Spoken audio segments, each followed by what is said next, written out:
Assalamualaikum warahmatullahi wabarakatuh. Waalaikumsalam warahmatullahi wabarakatuh.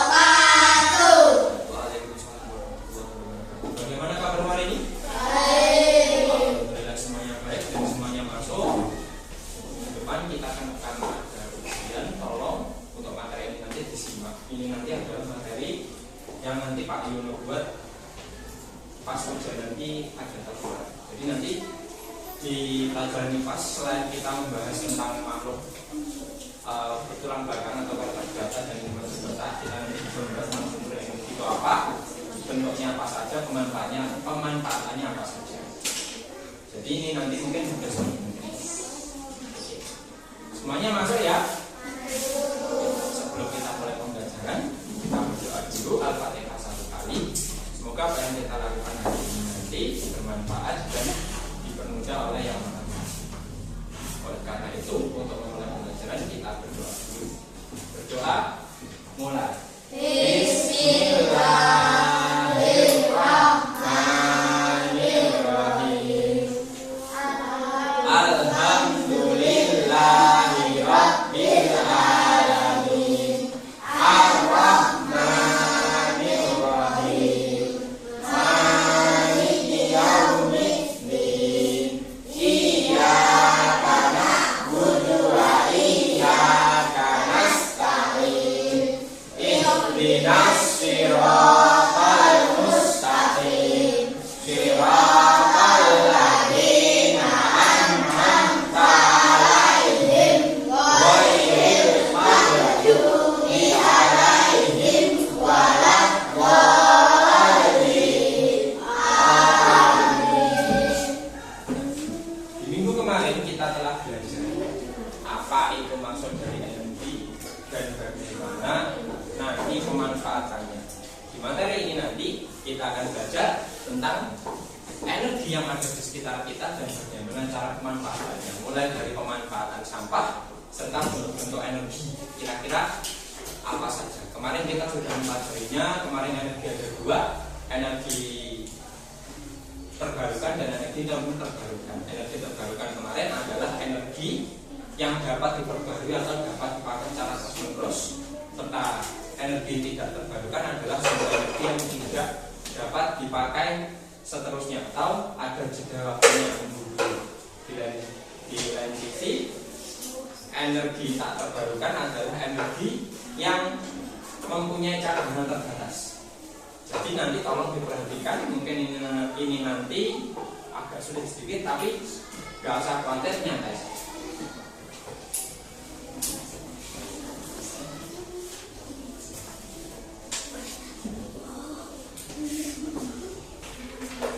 Oke.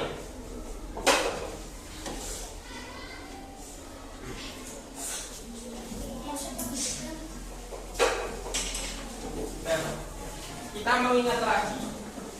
Kemarin kamu telah belajar apa itu energi. Pengertian energi. Energi merupakan kemampuan, daya, ataupun usaha dalam melakukan sebuah hal. Energi diperoleh dari sumber energi yang berada di sekitar kita, tumbuhan, hewan, maupun bahan yang ada di alam. Jadi apapun yang bisa kita manfaatkan dari energi, apapun makhluk hidup, pasti insya Allah bisa dimanfaatkan menjadi energi.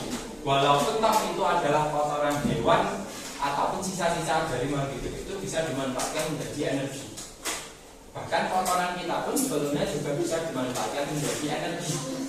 Di negara Cina, kotoran kita atau kotoran yang kita buang ke toilet itu bisa saja dimanfaatkan menjadi gas dan dimanfaatkan menjadi pupuk. Loh Pak, kok lucu seperti itu, kenapa ya? Karena di negara Cina itu rata-rata orang di sana itu adalah bermata pencaharian petani. Di sana petani itu tidak seperti di daerah kita. Di sana itu petaninya itu canggih. Jadi umpamanya misalnya nyemprot pupuk atau nyemprot yang namanya pestisida, dia bukan memakai tenaga manusia tapi memakai mesin atau memakai drone mesin. Kita nanti tetapi fokus yang hari ini adalah energi di sekitar kita.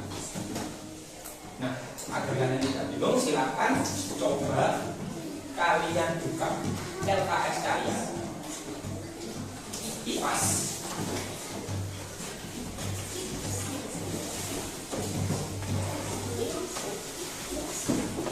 Halaman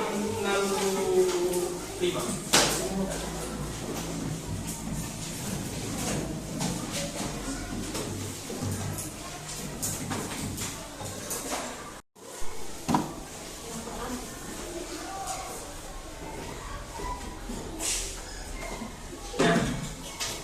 Silakan coba kalian buka halaman 65 agar tidak bingung.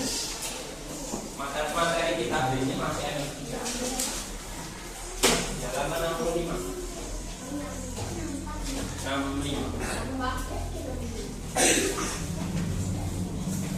Sudah? Oke. Di halaman 65 itu kami bisa membuka sumber energi di sekitar. Tapi untuk ini nanti sama fokus ke sini dulu, itu nanti dibuat untuk seumpamanya sama yang bingung sama nanti bisa lihat di halaman 65.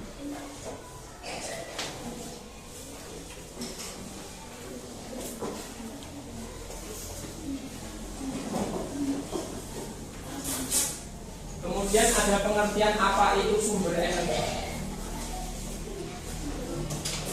Apa itu sumber energi?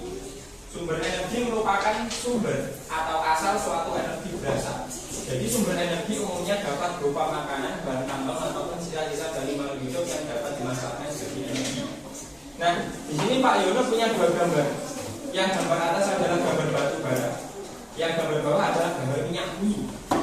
Dua-duanya ini sama terbuat dari sisa-sisa makhluk hidup. Kalau batu bara itu terbuat dari tumbuhan yang hidup sejak jutaan tahun yang lalu tertimbun oleh tanah dan dia menjadi batu bara. Ini biasanya batu bara ini biasanya dimanfaatkan menjadi bahan bakar kereta api atau dimanfaatkan menjadi pemanas ruangan. Di negara luar biasanya zaman dahulu batu bara itu dipakai untuk pemanas ruangan. Jadi di luar negeri karena di sana mempunyai 4 musim, ada musim 5 musim.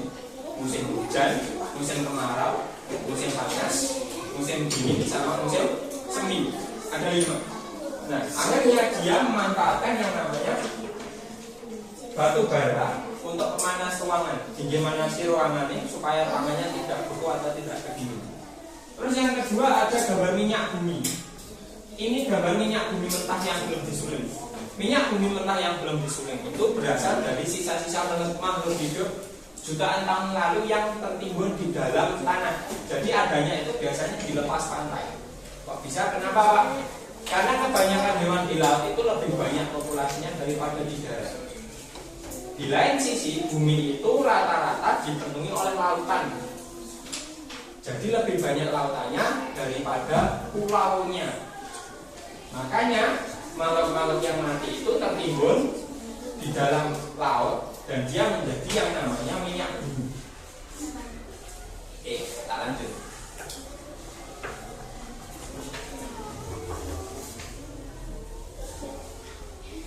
Kemudian seperti yang Pak Lino jelaskan tadi, energi atau jenis-jenis energi itu ada 2. Yang satu energi terbarukan dan yang satu energi tidak terbarukan.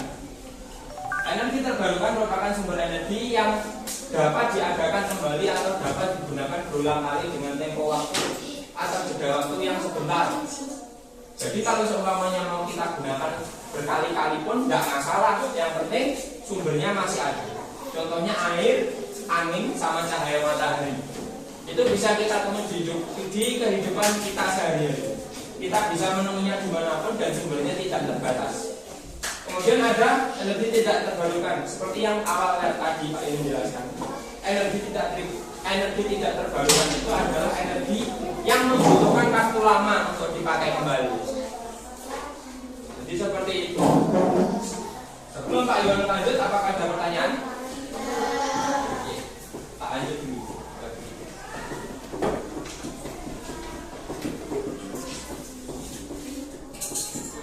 Kemudian ada pemanfaatan sumber energi.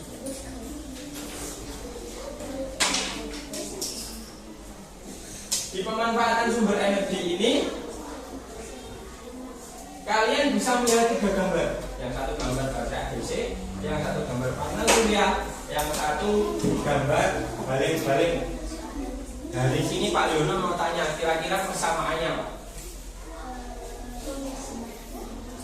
Selain mengisi baterai, di dalam baterai atau yang dihasilkan dari panel surya sama ini apa? Listrik. Yang dibutuhkan atau yang dihasilkan ada listrik. Baterai ini dibuat untuk menyimpan listrik. Kemudian panel surya ini dibuat untuk menghasilkan listrik. Jadi cahaya matahari yang diterima di panel surya ini nanti diserap. Setelah diserap ini nanti dia akan berubah menjadi yang namanya energi. Energi apa Pak? Listrik. Tapi nanti sebelum jadi energi listrik dia disimpan sendiri baterai, tidak bisa langsung dipakai. Kenapa Pak kalau nggak bisa langsung dipakai? Karena jumlah gayanya biasanya tidak stabil, oleh karena itu makanya biasa disimpan dulu di baterai. Kincir angin pun juga sama. Dia bisa menghasilkan listrik karena ada apa? Di dalam kincir angin ini ada yang namanya dinamo. Iki sama umpamanya dinamo itu tadi berputar karena terkait angin yang terjadi dinamonya bergerak terus menghasilkan angin. Sama seperti kita ketika menerbangkan layang-layang. Enek sing dolanan gapangan biasanya gapangannya di lampu dingin ngeri layangan. Nah, itu adalah termasuk pemanfaatan energi angin menjadi listrik. Lanjut.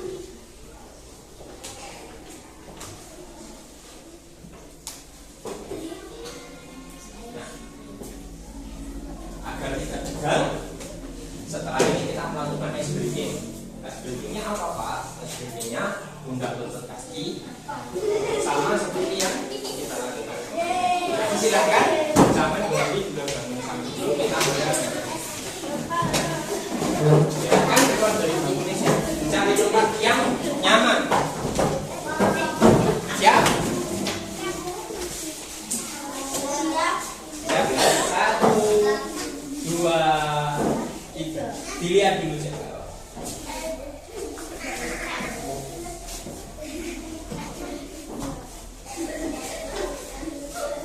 Oh iya, sebentar.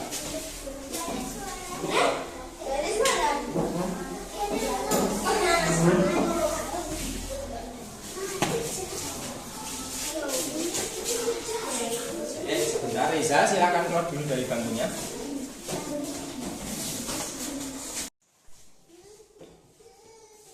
Simak ya. Pak, ditaruh dulu. Ditaruh dulu Pak. Pak. Ditaruh sini. Ditaruh.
ini Pak Yunan akan memutarkan video di sini adalah video tentang dampak pencemaran air bagi kehidupan manusia. Kita nanti akan lihat bagaimana sih seumpamanya air nanti tercemar dan apa dampaknya. Ini nanti Pak Yono putarkan video sekitar 4-5 menitan, tolong disimak. Jadi nanti semuanya bisa ngerti kalau seumpamanya kita nanti tidak bijak dalam menggunakan sumber energi itu bagaimana.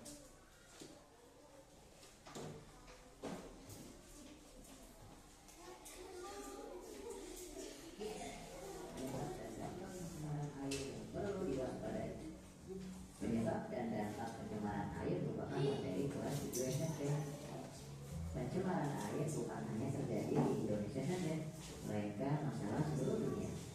Pencemaran air bisa menyebabkan sejumlah penyakit dan lebih dari 14.000 kematian di dunia diakibatkan oleh air yang tercemar. Oleh sebab itu perlu diwaspadai dan dikenali apa penyebab dan dampak pencemaran air. Lantas, apa saja penyebab dan dampak pencemaran air? Yuk kita cari tahu.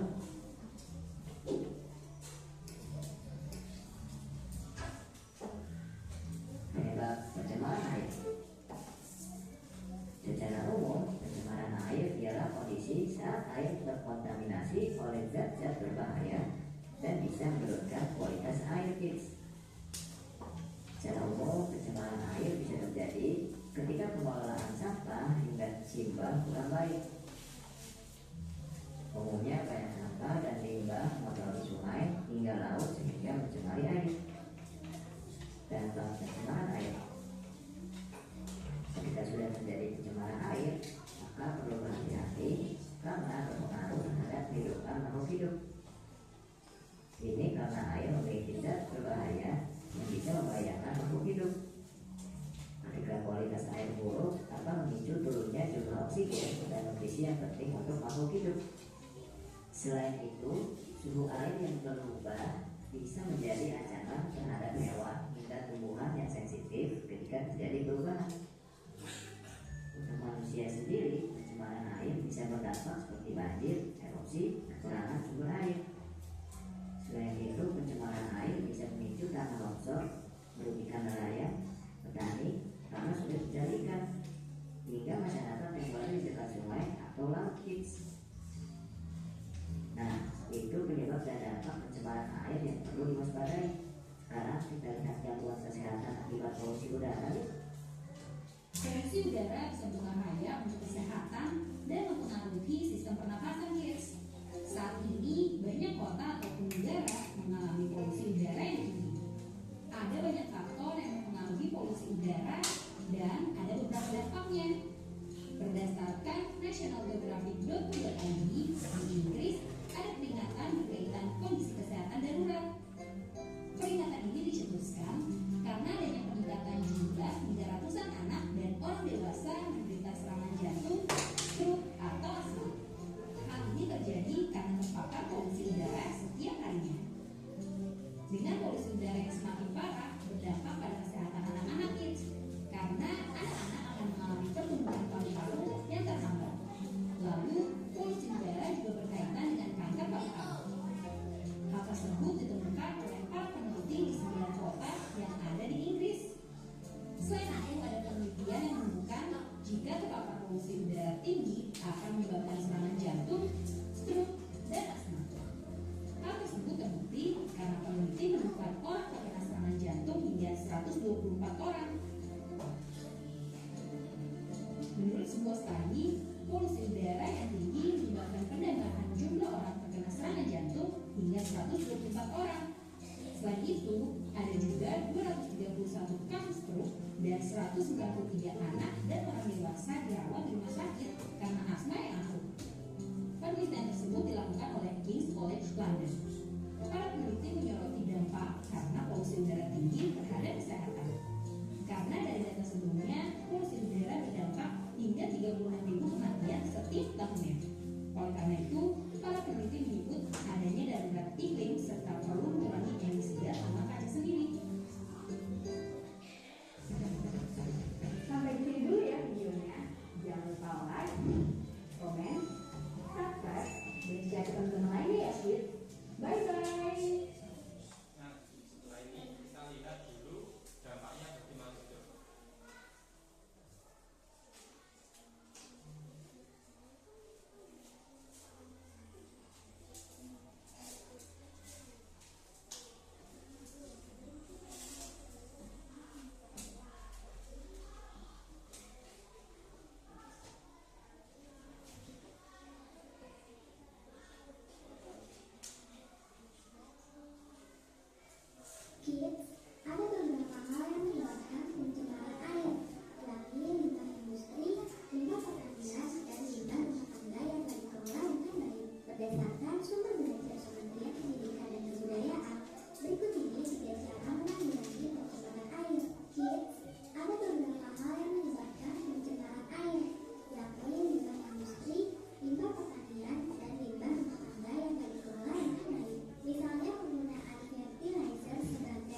biasanya yang buang air besar di sungai itu secara tidak sengaja saja kita juga mencemari sungai.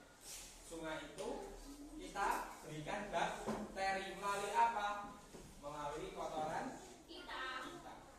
Jadi lebih baik lek umpamanya BAB ataupun buang air besar itu alangkah lebih baiknya itu di kamar mandi tertutup. Nah, airnya itu nanti tidak langsung dibuang ke sungai, tetapi biasanya dia akan ditunggu sampai terurai, baru biasanya dia itu bisa dibuang. Jadi yang ada di septic tank seperti itu dibuat fungsinya agar tidak langsung mencemari tanah. Lek seumpamanya nanti kena air minum, itu nanti bisa menyebabkan diare apabila airnya itu tadi diminum. Jadi lek umpamanya sama minum air sembarangan, yang terjadi adalah terkena penyakit diare atau sakit perut.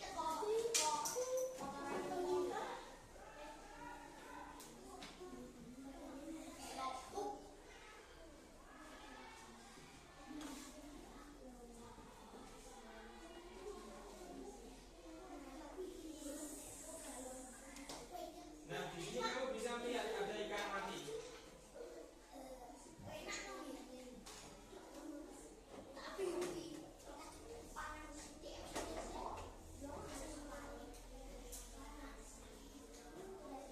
Seperti Pak Yoni yang bahas tadi, yang namanya pencemaran air laut atau pencemaran air itu bahaya. Air itu dibutuhkan oleh semua makhluk hidup. Nah, kalau airnya saja kotor, banyak sampahnya, yang terjadi adalah ikan-ikan mati. Kalau kita atau mungkin kamu ataupun mungkin dari kalian saudaramu mungkin ada yang bekerja di Jakarta. Kalau kamu lihat di Jakarta sama lihat sungainya. Sungainya itu hampir di seluruh daerah Jakarta itu sungainya itu sampah. Full dengan sampah. Kok bisa terjadi seperti itu? Kenapa Pak?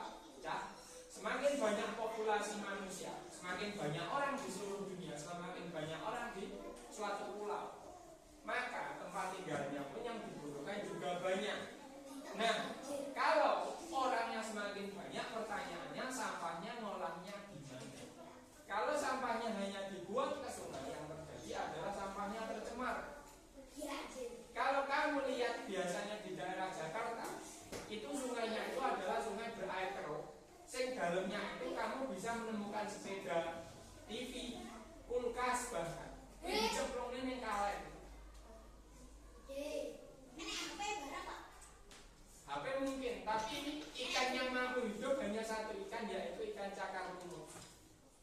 Seperti yang kita tahu, cakar lumut itu adalah fungsinya untuk membersihkan air. Tapi kalau ikan cakar lumut ini tadi berkembang biak, sekali berkembang biak itu biasanya telurnya itu banyak. Makanya biasanya cakar lumut itu dianggap sebagai hewan invasif. Invasif itu apa toh Pak? Hewan yang bisa merusak ekosistem. Jadi seumpamanya ada hewan lain, hewan atau ikan lain bertelur, itu telurnya dimakan. Jadi kelamaan hewan yang asli daerah situ itu bisa meninggal atau hilang karena telurnya dimakan oleh si cakar lumut. Jadi kalau kita nggak pandai-pandai membersihkan air, kita nggak pandai-pandai membersihkan selokan, yang terjadi itu justru malah ketika nanti sama ini membersihkan dengan cara alami atau membuang yang namanya hewan cakar lumut itu tadi ke sungai, itu malah bisa menimbulkan hal seperti itu. Jadi walaupun cakar lumut itu biasanya kita pelihara di dalam akuarium, kita tidak boleh seenaknya melepaskan ke alam. Kenapa Pak? Kok nggak semua hewan bisa dilepaskan ke alam? Kita harus memperhatikan sifat dan tingkah lakunya ketika dia hidup. Apakah dia juga merugikan hewan lain atau tidak? Jadi seperti itu. Ada pertanyaan? Betul, ikan sapu-sapu atau ikan cakar lumut, biasanya ikannya itu kulitnya keras. Setelah itu biasanya di pundaknya sini ada durinya. Itu adalah spesies ikan invasif atau spesies ikan yang bisa membuat ikan asli suatu daerah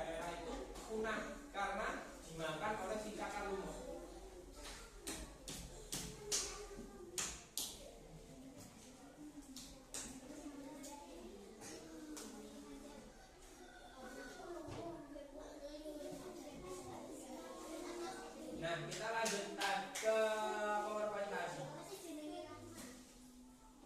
Nah,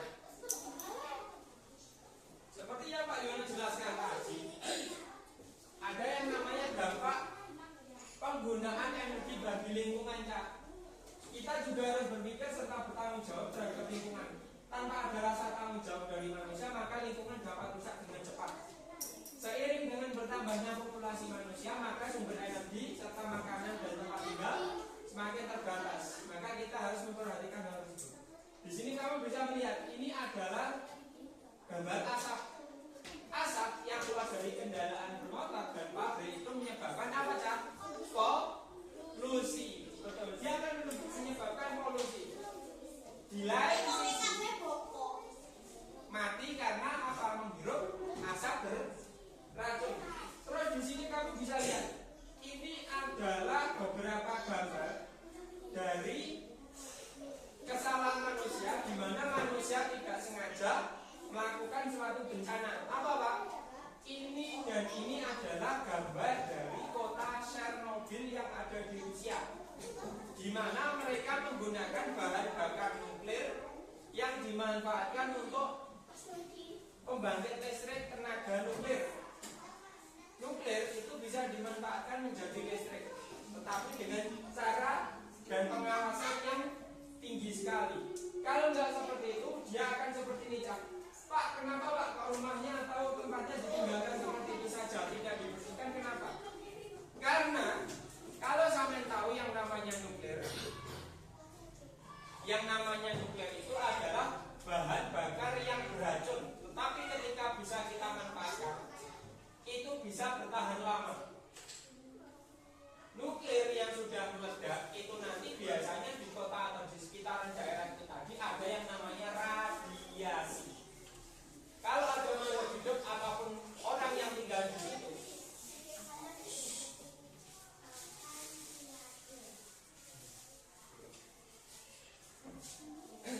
nah,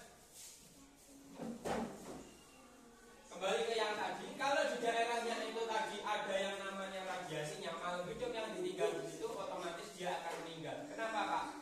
Nuklir itu tingkat kerusakannya tidak hanya rusak secara fisik, tetapi juga secara partikel atau DNA. Jadi yang paling kecil dari tubuh kita itu bisa rusak karena nuklir itu tadi.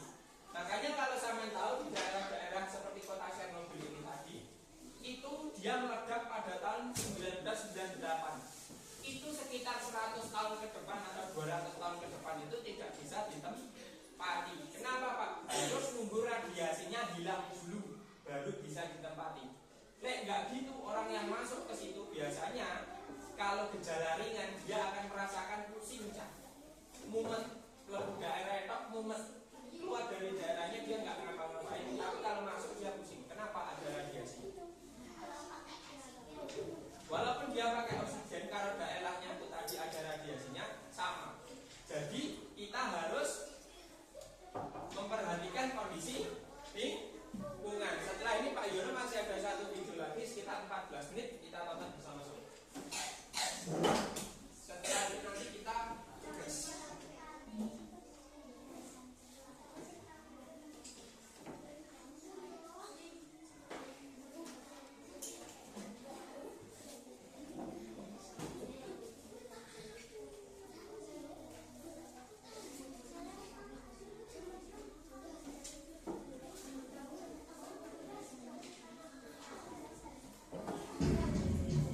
Sebagai anak muda di Indonesia yang punya kemampuan di Belanda, gue selalu mikir kalau Indonesia itu nggak punya pembangkit listrik energi terbarukan yang ramah lingkungan. Tapi ternyata setelah gue mampir ke sini, semua itu berubah. Ini dia kompleks green energy Jakarta yang ada di Jawa Barat.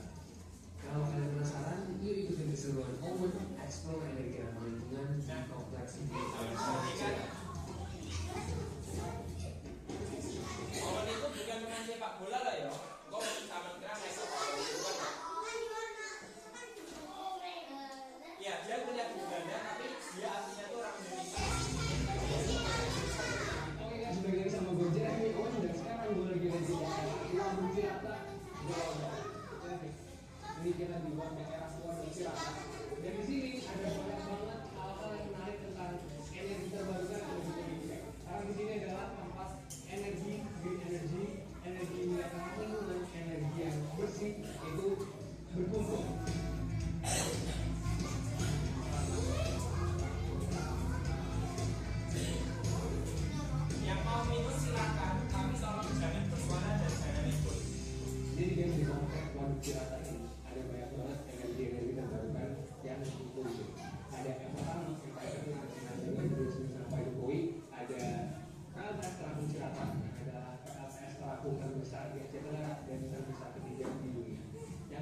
Jadi dia cuma main lampu doang, tapi ada juga yang di daratan.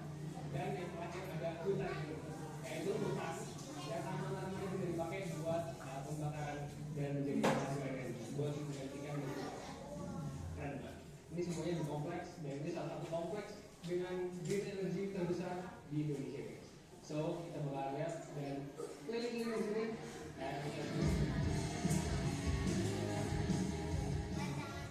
Jujur gue juga baru tahu sih ada kompleks green energy kayak gini di Indonesia. Nah makanya gue excited banget buat ngajak kalian kunjungin satu persatu ke semuanya. Dimulai dari yang pertama yaitu pembangkit tenaga surya 1 MW. Nah di sini gue ketemu langsung sama orang-orang hebat di balik terwujudnya transisi energi bersih di Indonesia, guys. Oke guys, sekarang kita udah barengan sama Mas Deda dari UP Cirata, unit pembangkitan Cirata, dan kita sekarang lagi ada di Solar Power juga. Ini adalah pembangkit listrik tenaga surya yang ada di darat. Ini adalah suatu pembangkit listrik tenaga surya. Jadi ini sangat tahu bentuk panel surya itu PLTS. Gimana? Panel surya. Jadi panel surya panel bukan, tapi itu hitam. Berubah. Nah seperti itu. Ya. Kalau operasi ini selama kita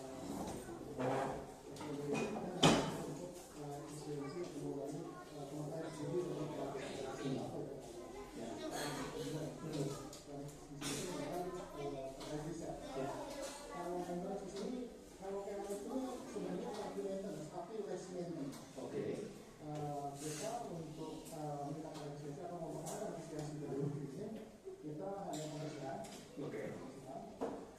paling memperhatikan sisi komando agar meyakinkan bahwa ini ada kendala dari supply ini ada di supply di sini untuk dicoba ke AC paling ini simpel. Ini pembersihannya itu berapa lama kali? Alat pembersihan kita ada 2. Tapi kan masak. Kalau masak itu di sini kita alat saja itu 1 bulan sekali. 1 bulan sekali. Kalau yang masak kita lakukan biasanya 3 bulan. 3 bulan sekali.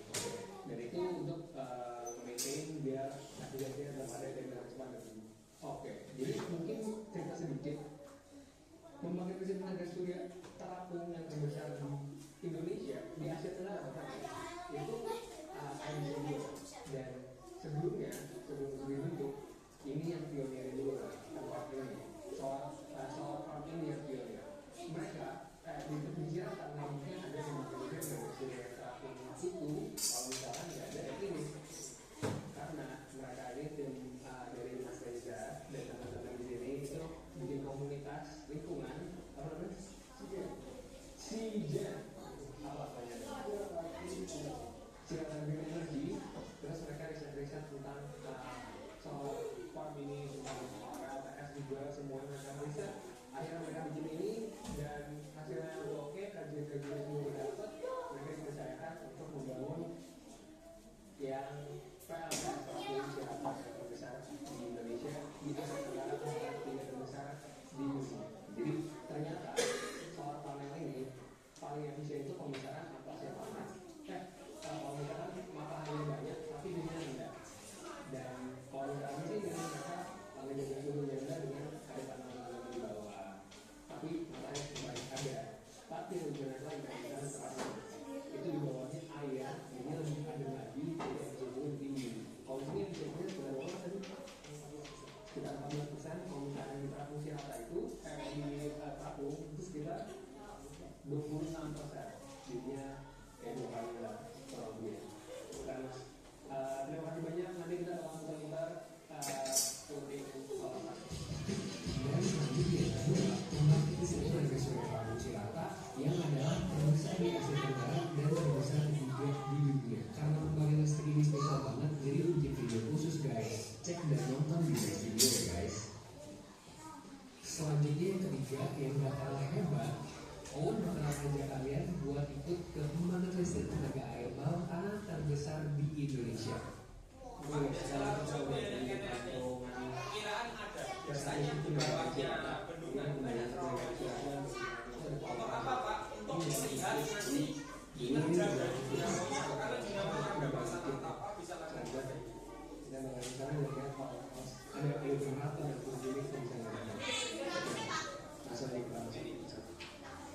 masuk terowongan. Yes, PLTA ini ada di bawah Wali Jakarta yang bergabung Sungai Citarum. Dan siapa yang tahu guys, PLTA ini bahkan sudah beroperasi dari tahun 1988. Guys, coba bayangin deh, ini rumah listrik yang ada di dalam bumi, rumah kayu cahaya dan ada tempat di bawah hujan. Jadi di dalam ini tidak berhubung ke dalam tanah, kita sebagai listrik.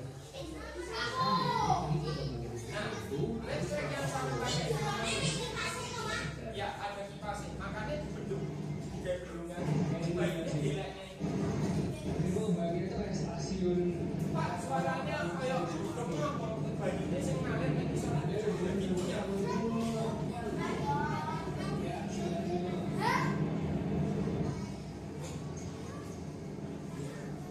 Satu sungai ini ada 4 Lensi daerah Basunaga daerah dari sampai Pulau Serok ada. Di Kediri juga ada. Tapi di Kediri biasanya yang sekarang gue lagi berdiri di atas tuh di apa orang yang dari Jakarta jadi kalian bisa lihat di sana kok bisa ya ini produksi listrik ini orang itu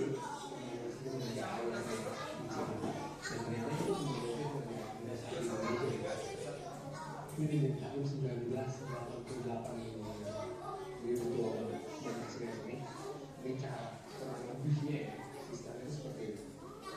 Jadi begini ada damnya, bagian damnya, dan ya di sini bagian damnya. Ini ada bukit. Airnya turun nih, kemudian turun ke dataran yang lebih rendah. Karena air kan terlalu jauh lah sama di rendah. Nah di sini kita tahu turun berapa di dalam bukit. Terus ada terus di tempat ini akan airnya bakal muterin di kantor listriknya. Dan istilahnya nanti istilahnya nanti jarum panjang di angka 3 ke sungai. rasa khawatir kartunya tidak akan saya Tadi ini sama Mas Rudi itu pertama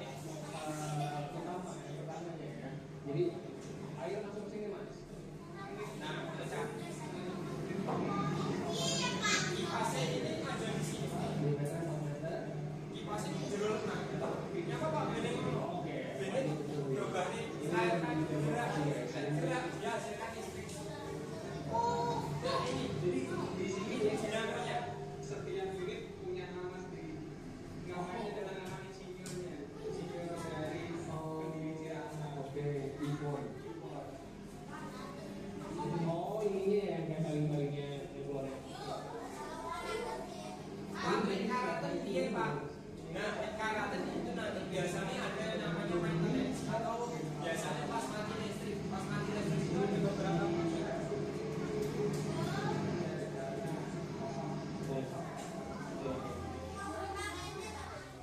Oh iya, by the way guys, listrik di PLTA Cirata ini tugasnya itu untuk menstabilkan listrik di jam berdua ya. Jadi kalau misalnya ada yang memiliki tambahan tuh, listrik dari PLTA Cirata ini nih yang bantu kesadaran listriknya. Oke, lanjut kita ke tantangan terakhir guys. Kalian coba lihat deh, ini kan alamnya masih banyak, mungkin dan tanahnya subur. Pasti ada juga dong potensi lain untuk bisa dijadikan Ini lagi dalamnya dinamo Kak. Nah ternyata di sini tuh juga ada yang namanya Ini enggak ada dinamo nih, enggak ada listrik Kak. Jadi tanpa adanya atau bukannya dinamo listrik enggak ada. energi yang masih ada di kawasan Waduk Cirata juga. Jadi selain membutuhkan air dan surya, di sini di tanaman-tanaman di sini ada Bapak pakai gila ini mesti ada duitnya gaya apa?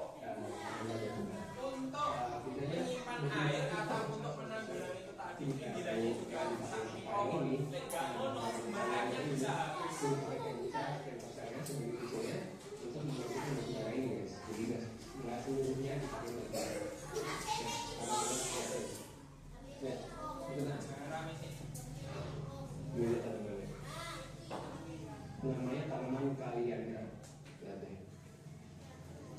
Ada sini kayak pohon asem asem. Dan balik. PLTA Nusantara Palu. Sangat pernah tahu pohon asem. Nah, berarti sama ya. Tanaman ini untuk apa ini berguna tersebut. Dan mereka juga salah satu Iya, biasanya kalau terima. membuat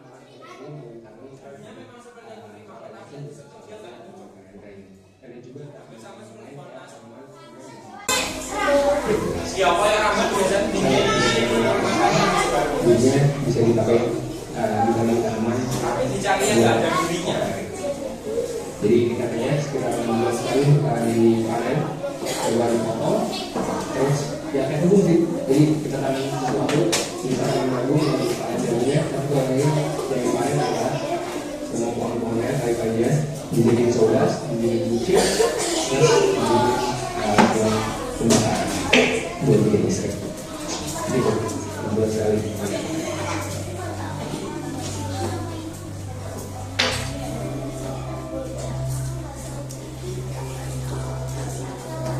Jadi itu dia guys, perjalanan gue kali ini di kompleks Green Energy Cirata. Di sini gue beneran melihat keindahan alam Indonesia sekaligus potensi melimpah energi bersih di baliknya. Jujur gue bersyukur banget sih bisa ke Cirata dan ketemu sama orang-orang hebat yang berjuang buat transisi energi bersih di Indonesia. Ditambah lagi alam di sini itu bagus banget karena semua energi itu ramah lingkungan. Sebenarnya kalau misalnya gue lihat di sini tuh mirip banget kayak rencana IKN yang mau dibangun semuanya serba ramah lingkungan. Tapi bedanya di IKN itu masih rencana dan kalau di sini udah beneran ada. Kelihatan banget kan kekayaan alam Indonesia sebenarnya di sini. Pokoknya kita dukung terus energi bersih supaya makin banyak dan supaya lingkungan tetap terjaga asri, udara makin bersih dan orang-orangnya sehat dan nyaman. Semoga kedepannya bakalan terbanyak daerah lainnya di Indonesia ya. Coba kalian setuju juga nggak sih? Coba langsung komen di bawah tanggapan kalian. See you guys in the next video. Nanti.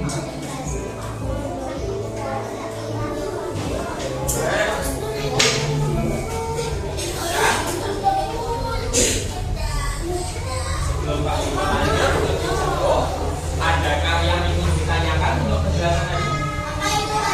Jika tidak, nanti masing-masing dari kelompok ini nanti tak bagi memakai warna saja ya.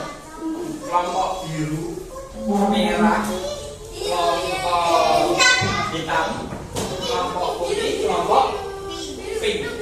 Pink, putih, hitam, biru, merah. Nanti tak bagikan setiap kelompok dapat satu. Ini nanti sama isi. Nah, di sini ada pertanyaannya. Jelaskan menurut kelompokmu dapat dimanfaatkan sebagai apa saja sumber energi di bawah ini. Nah, jadi di sini ada gambar kincir angin, batu bara, bendungan air seperti ini tadi, sama pembangkit listrik tenaga surya. Dan sini nanti saya menjelaskan itu sumber energi apa atau energi apa, terus dapat dimanfaatkan menjadi apa. Ada pertanyaan? Tanya nggak apa? Pak Yono nggak bikin?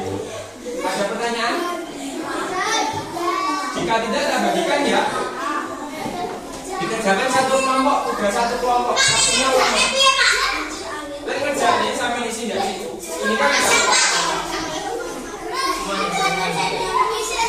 biasanya ada kincir angin. Ini nanti saya menjelaskan ini energi apa. Nah itu nanti bisa dimanfaatkan. Semakin banyak jawaban yang kamu jawab di dalam ilmu tadi, berarti itu juga bagus.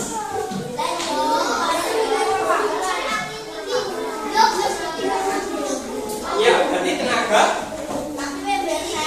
Nanti berarti kamu sebutkan kincir angin. Kincir angin berarti apa, Cak? Ya, pembangkit listrik tenaga bayu atau tenaga angin. Nah, ini nanti cara menjawab masih ada yang bingung tadi. Untuk kincir angin sama sebutkan di sini pembangkit listrik tenaga angin bisa dimanfaatkan jadi energi apa saja biasanya. Berarti selain dimanfaatkan menjadi energi listrik, dia juga menghasilkan energi gerak. Setelah itu biasanya kincir angin juga dapat dimanfaatkan menjadi apa? Pembangkit listrik. Jadi seperti itu. Nanti semakin banyak jawabanmu berarti nanti nilaimu juga semakin bagus satu kelompok. Jadi mohon kerjasamanya semuanya, ya. Pak Yuwono keliling memeriksa jawabanmu nanti.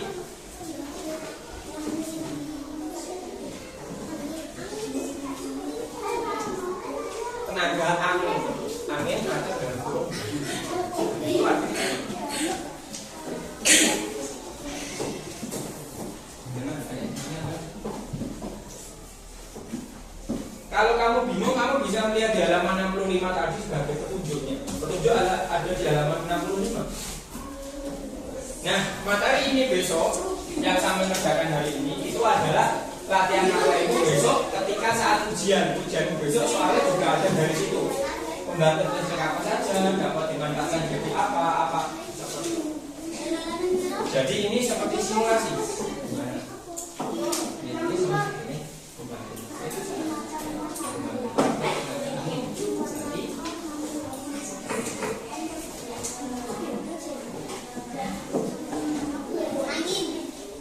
Angin adalah udara yang bergerak. Angin membersihkan energi gerak. Angin menggunakan tambah angin mengembalikan layang-layang angin baru dan menghasilkan energi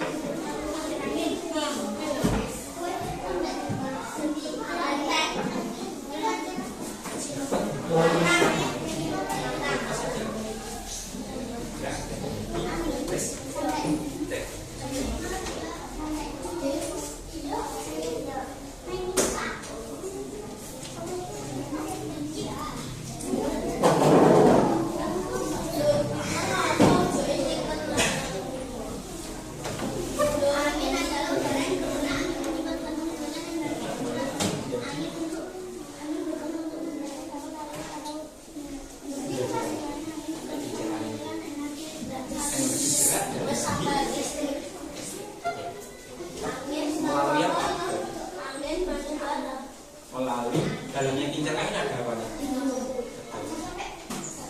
Jadi nanti sama sebutkan begitu saja.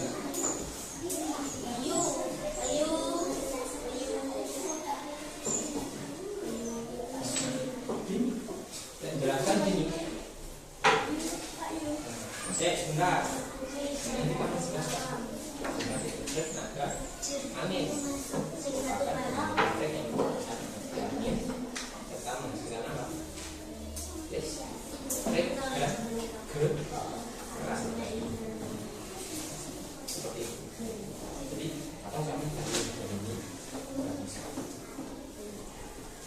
kamu bisa buka halaman 65. Gak harus persis seperti apa yang Pak Yono ngomong tadi. Kamu lihat di halaman 65 boleh jangan tambahkan gitu.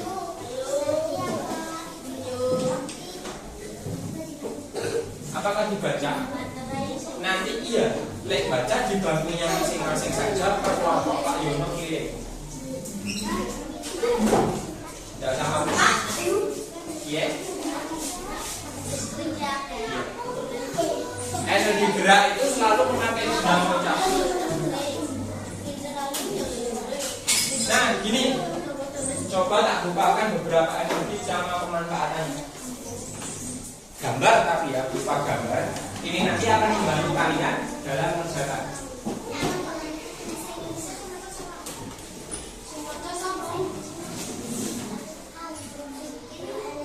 Energi angin ya tadi.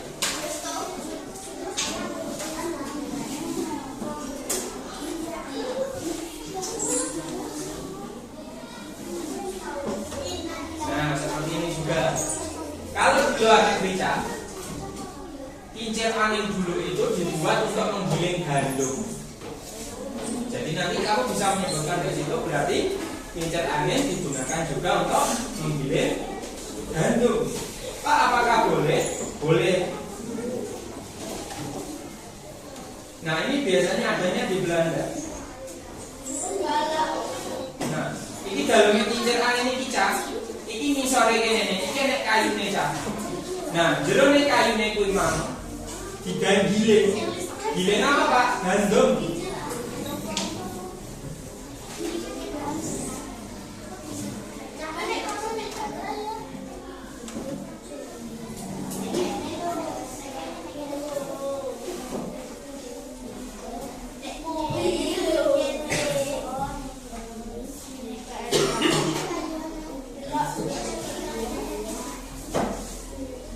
Barang nggak ada ya? Sebentar.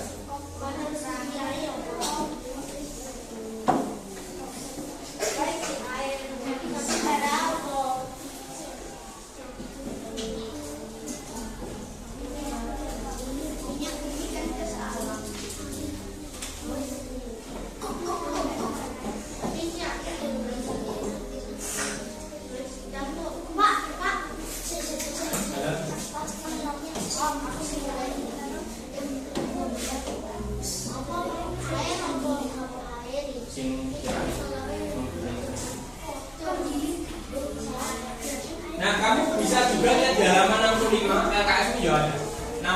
yang IPAS tadi ada?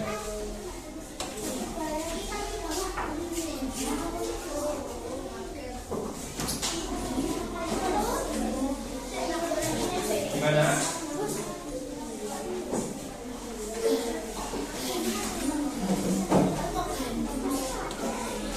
Adanya angin yang meniup kincir.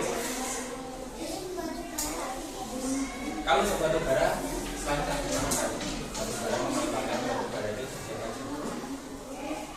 Dan untuk batu bara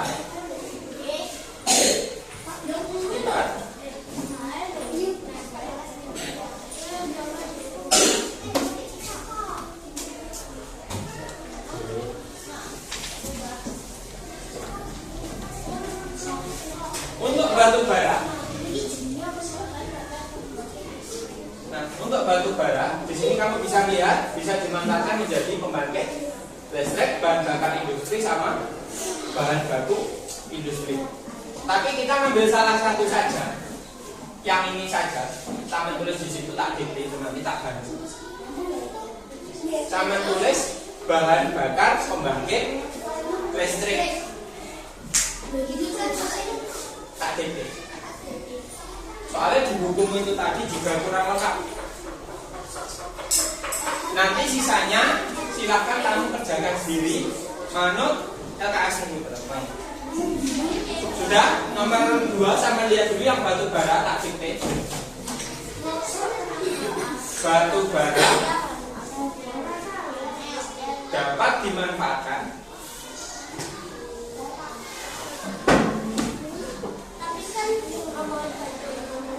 batu bara dapat dimanfaatkan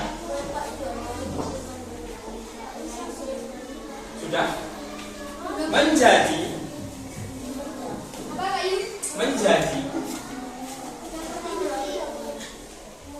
pembangkit listrik.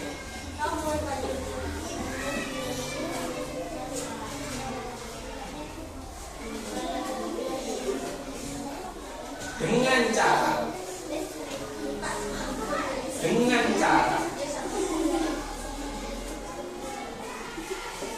pembangkit listrik kan sudah dengan cara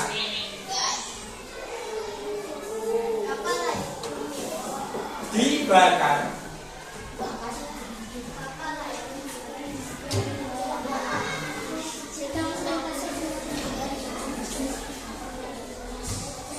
yang menghasilkan dengan cara dibakar. Sudah tadi dengan cara dibakar yang menghasilkan.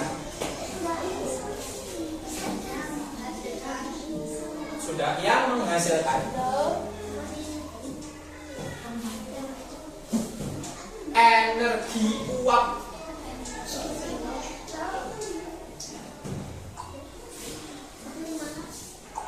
Energi uap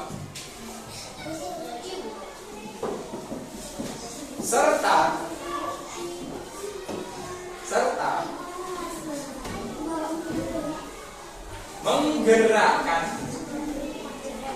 menggerakkan dinamo.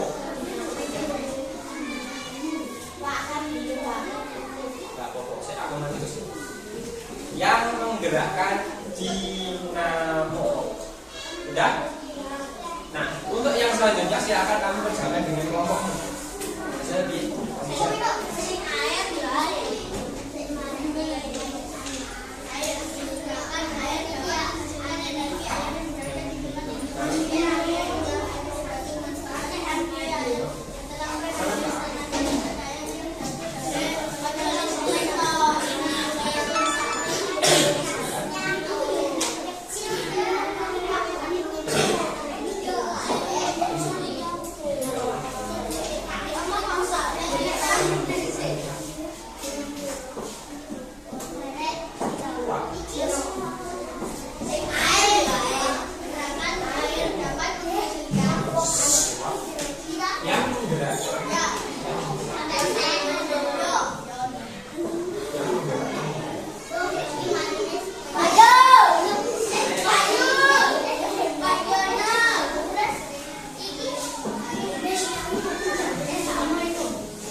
Gimana? Ada pertanyaan?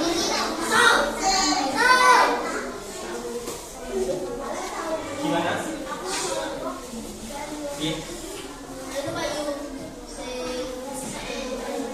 Yang hubungan air, yang panel surya tadi seperti Pak Yunus. Yang ini air, yang ini cahaya matahari. Biarkan saja.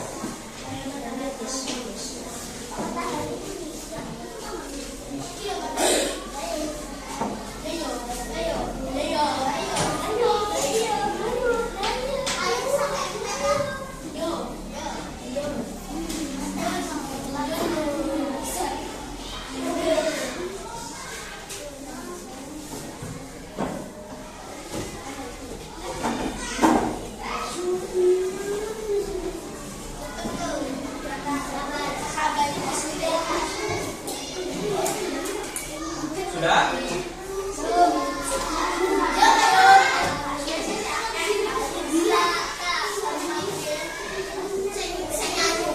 Sudah semuanya?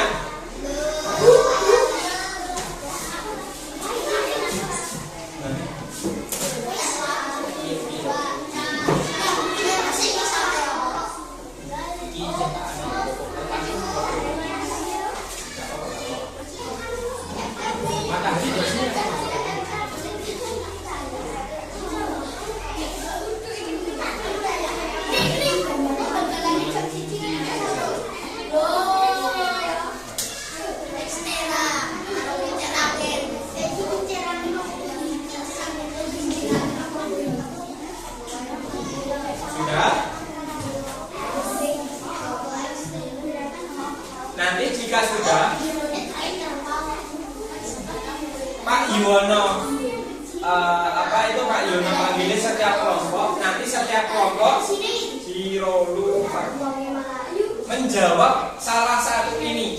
Jadi nanti Pak Yuwono bilang misalnya kincir angin kelompok apa, nanti saya menjelaskan ya kincir angin menghasilkan energi apa. Nanti misalnya kelompok merah misalnya, atau kelompok biru misalnya. Kelompok biru silakan dijelaskan apa itu batu bara. Nanti berarti perwakilan satu kelompok saja saya menjelaskan dan Bang Komus tidak usah kemana-mana, berdiri di Bang Komus saya menjelaskan ya. Boleh baca? Boleh.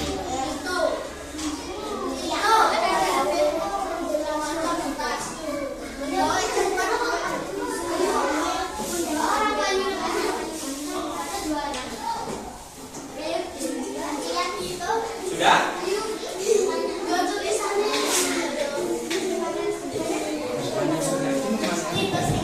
Mata.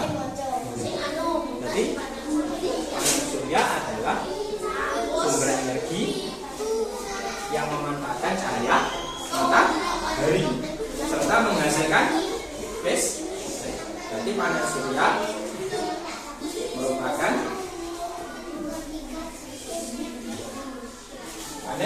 merupakan sumber energi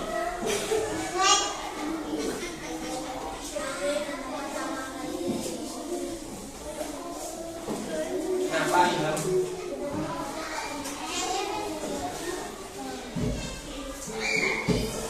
Oke, setelah ini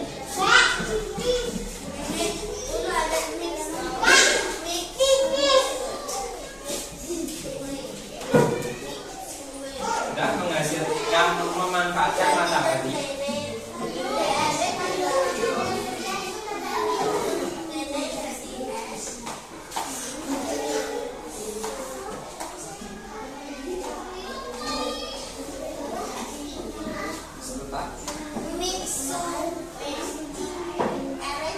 Menghasilkan apa? Menghasilkan listrik. Sudah?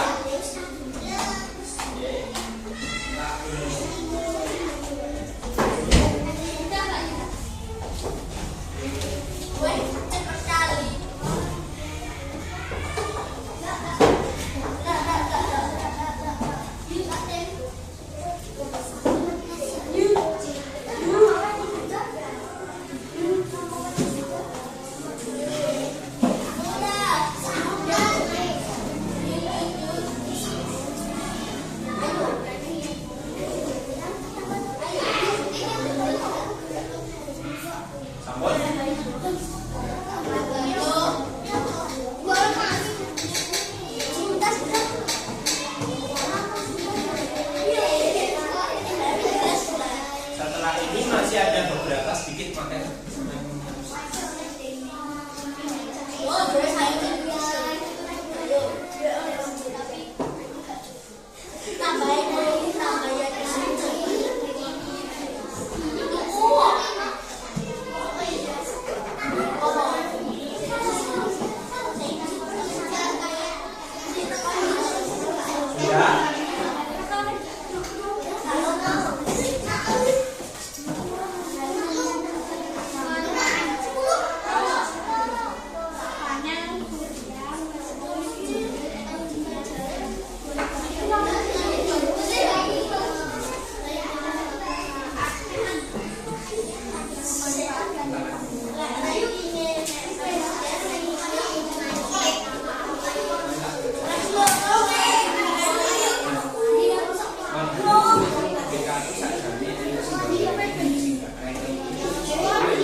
Dibanding dapat koyo totalisasi timbang di garisnya garis di delok ini.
Setelah ini setiap kelompok nanti Pak Yono panggil. Nah, sampai nanti jelaskan satu soal menurut kelompokmu jawabannya.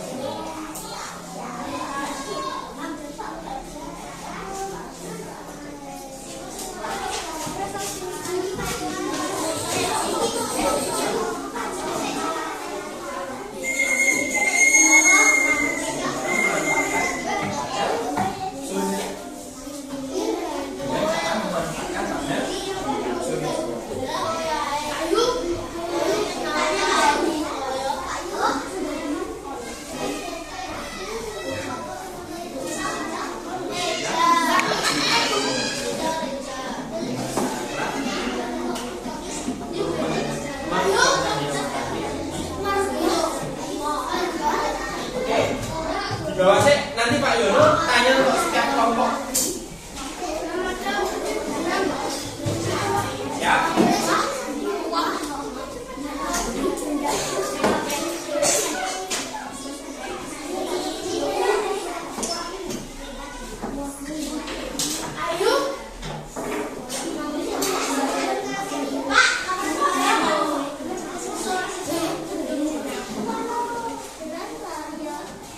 Ya.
Sudah ya?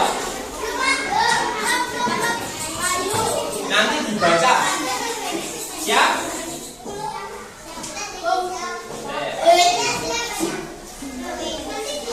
Kelompok hitam siap?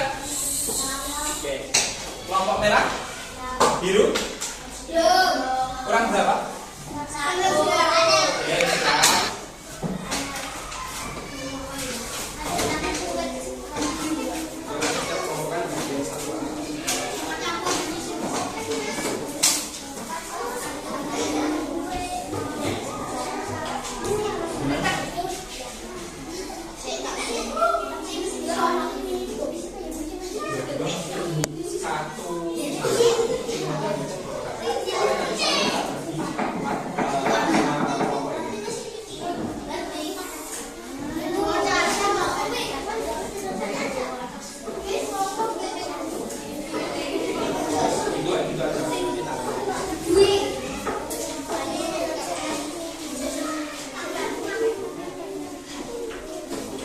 Berarti ini jadi sama harus dibilangnya sama ini berarti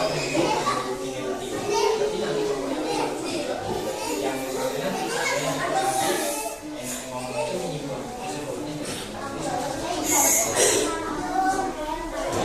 semua jawaban itu berarti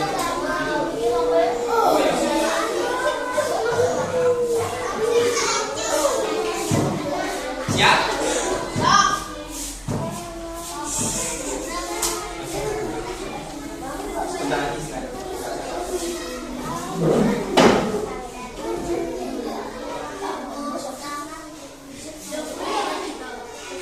Nanti paling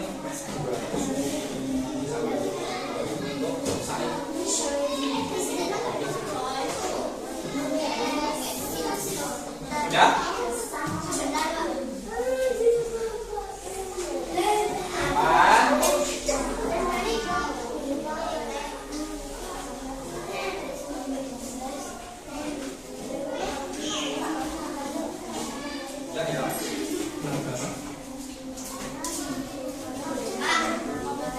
Tidak, hari ini tidak, besok ujian.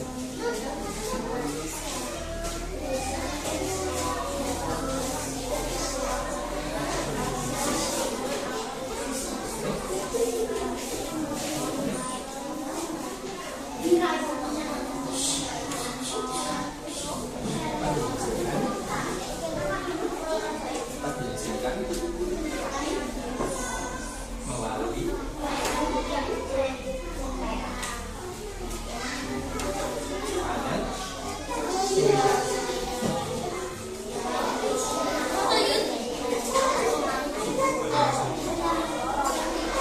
sudah ya? Silakan disebutkan untuk nomor 1 kelompok pink. Siap kelompok pink? Halo. Kelompok pink siap? Silakan sambil sebutkan nomor 1 yang kincir angin. Yang lain silakan diam dulu didengarkan kelompok pink. Betul.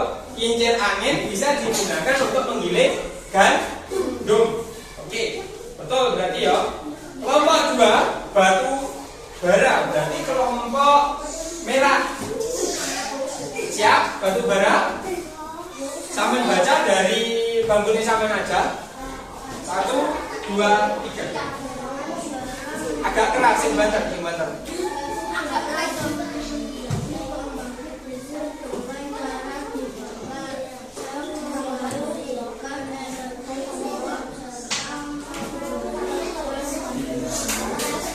Berarti batu bara dapat dimanfaatkan menjadi sumber energi listrik dengan cara dipanaskan dan menghasilkan uap yang menggerakkan dinamo. Oke. Kelompok hitam yang gendrungan air.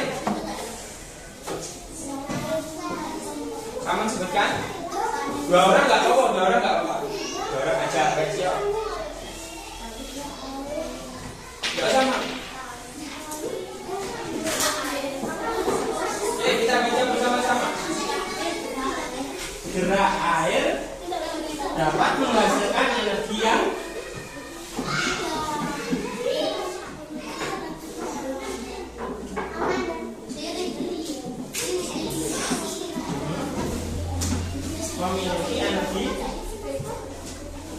memiliki energi apa? Listrik dan energi gerak. Betul. Kemudian panel surya.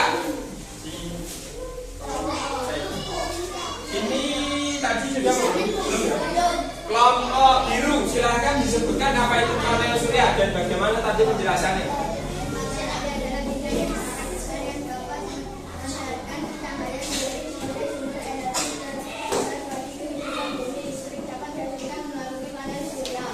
Oke, betul. Silahkan disimpulkan untuk kelompok putih.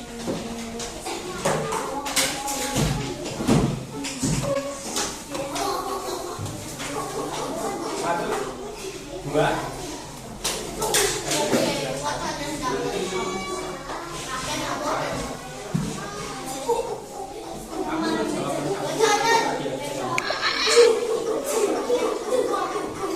Didengarkan dari kelompok putih, jawaban akan disimpulkan oleh kelompok putih. Jadi kesimpulan dari kelompok putih. Silakan kelompok putih.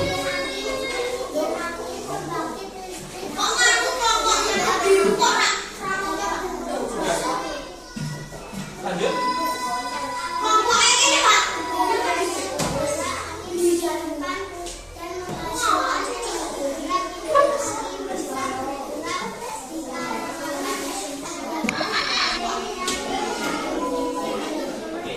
Selanjutnya batu bara.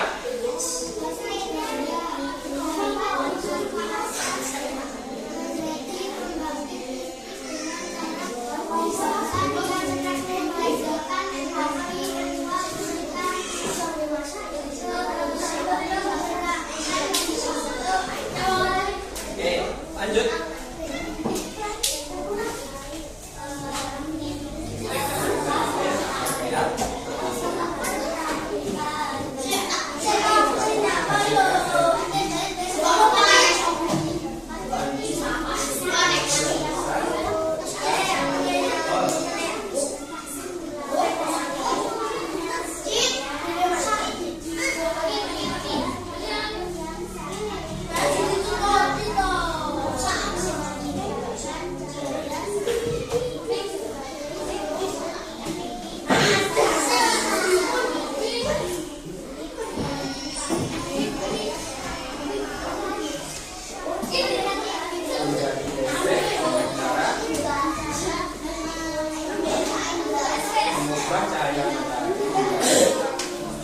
Oke, betul. Tepuk tangan untuk kita semuanya. Nah, setelah ini Pak Yono ada satu materi, nggak banyak, hanya satu slide atau satu lembar. Itu isinya Pak Yono membuat baterai dari kulit pisang.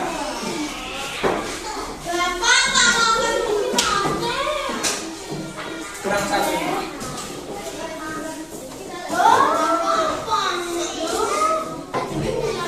Nah, di sini kamu bisa melihat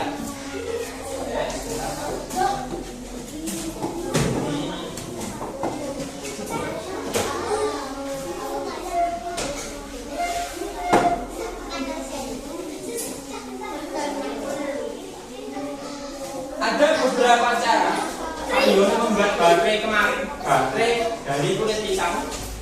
Yang satu yang perlu disiapkan adalah isolasi, tak, obeng, sama baterai. Nah, baterai kan dalamnya itu isinya karbon. Karbonnya itu nanti dibuang seperti ini. Dan batangnya tengahnya ini atau posisi negatifnya dilepas. Terus si pisang itu tadi di blender lalu dimasukkan ke dalam si baterai. Pak, kenapa Pak kok pisang bisa dimanfaatkan menjadi baterai? Karena di dalam kulit pisang itu mengandung garam sama kalium. Kalium sama garam, lek saumpamane campur, dia menghasilkan yang namanya listrik. Dengan bantuan yang namanya kutub positif negatif ini, dia bisa menghasilkan listrik. Setelah ini tak putarkan salah satu video dengan durasi 1 menit dari Pak Yono, percobaan kemarin ketika Pak Yono membuatnya di rumah. Betul. Gak lama, cuma 1 menit. Ya.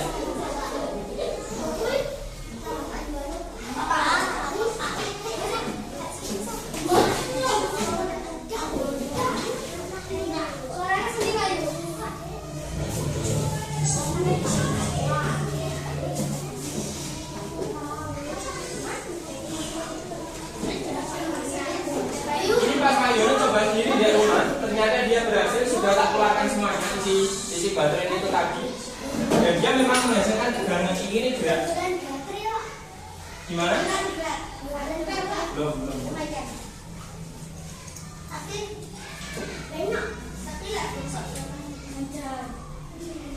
Nah, dia ada 2,5 volt.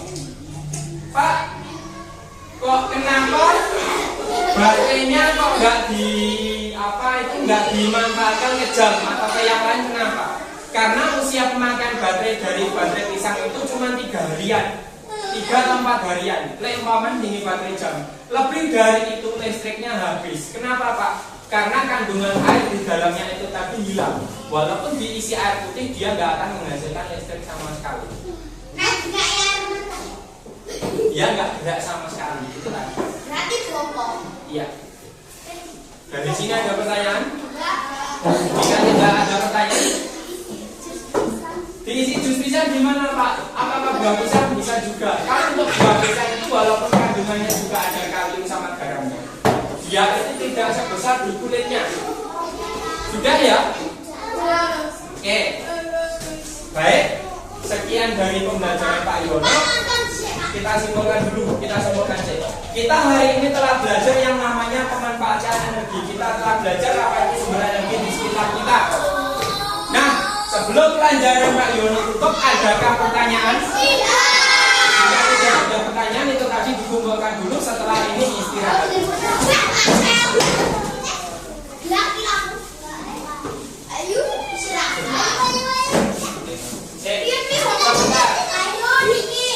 Sama-sama, kita baca sama-sama.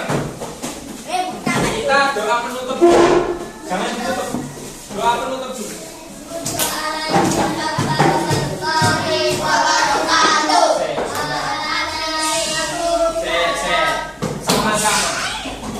Sama-sama duduk sih. Baik. Sekian dari pembelajaran Pak Yono. Apabila ada Pak Yono salah kata atau banyak membuat hati kalian sakit, Pak Yono mohon maaf. Selesai ini nanti kita doa selanjutnya. Sekian.